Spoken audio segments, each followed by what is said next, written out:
Saudaraku, kita sudah berbicara tentang apa yang dikehendaki oleh Tuhan Yesus Kristus antara orang-orang percaya atau dari sekumpulan orang-orang percaya, bahwa Tuhan Yesus Kristus menghendaki supaya kita menjadi satu.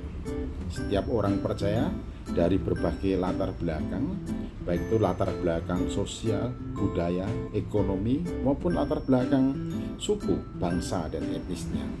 Tuhan mengatakan siapapun kita, dari manapun kita berasal, dari belahan dunia bumi yang manapun kita berasal, kita semua harus menjadi satu.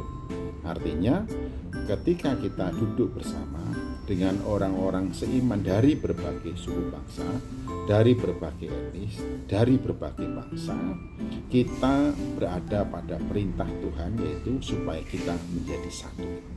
Nah, oleh karena itu Paulus menegaskan di antara kita tidak ada lagi yang disebut orang asing, tidak ada lagi yang disebut sebagai pendatang, bahkan juga tidak ada lagi yang disebut sebagai orang merdeka atau budak. Kita di dalam Kristus adalah kawan sewarga dari orang-orang kudus. Kita di dalam Kristus adalah anggota-anggota keluarga Allah. Oleh karena itu, ketika kita mengerti dan memahami kehendak Tuhan Yesus Kristus untuk kita supaya kita menjadi satu, maka sekaligus kehendak Tuhan Yesus Kristus itu menjadi mandat untuk kita semuanya. Kita mempunyai proyek bersama-sama, satu sama lain di antara orang-orang percaya, bahwa kita diperintahkan untuk menjadi satu. Nah, mungkin ada orang-orang yang mengatakan kenyataannya kita ini berbeda. Oh, memang kita ini berbeda. Kenyataannya kita ini punya potensi kualifikasi yang berbeda-beda. Oh, betul.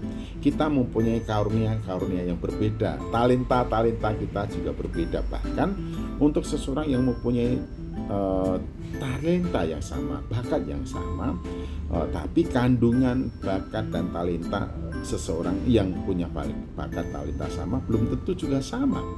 Ada perumpamaan yang satu 5 talenta, yang kedua 2 talenta, yang satu juga 1 talenta. Jadi kita tetap bisa mengerti dan memahami bahwa di antara orang-orang percaya ada perbedaan, ada ketidaksamaan. Namun ketika kita masuk di dalam gereja dan kita sebagai gereja, maka kita menyadari dan memahami perbedaan itu menjelaskan kepada kita secara fungsional kita ini berbeda.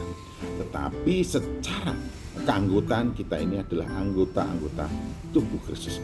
Kita sebagai anggota tubuh Kristus menyadari bahwa anggota tubuh Kristus itu banyak, tetapi tubuh Kristus itu adalah satu. Masing-masing bagian dari tubuh, anggota tubuh mempunyai fungsi yang berbeda, letak dan posisi yang berbeda, tapi satu sama lain terikat secara sistemik. Dan secara sistemik itu artinya bahwa kita memang dilahirkan berbeda untuk hidup bersama, supaya kita berada dalam relasi yang sinergi, saling memberikan kontribusi demi dan bagi kepentingan kita bersama. Kalau di antara kita yang berbeda dalam berbagai hal dan kita menjadi satu, saling memberikan kontribusi, maka kita disebut bahwa kita ini terikat secara sistemik sebagai anggota dari satu tubuh, yaitu Kristus Yesus. Dan dikatakan banyak karunia tapi satu roh, banyak karunia tapi satu Tuhan. Jadi karunia rohani yang kita miliki berasal dari satu roh yang sama.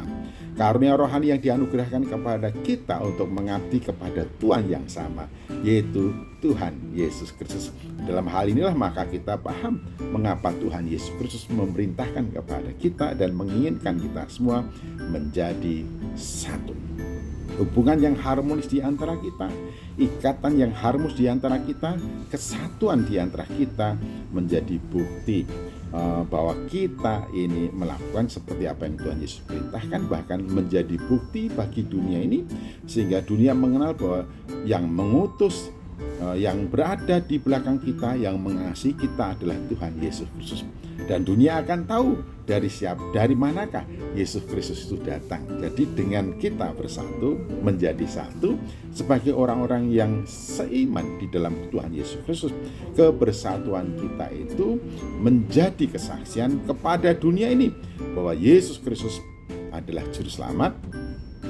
Ia datang menjadi sama dengan manusia untuk menebus manusia dari belenggu dosa, sehingga setiap manusia memperoleh kepastian keselamatan. Dan dengan kita bersatu, setiap orang tahu bahwa yang mengasihi kita, yang memelihara kita, yang menjaminkan kita adalah Allah di dalam Tuhan Yesus Kristus. Haleluya, puji Tuhan.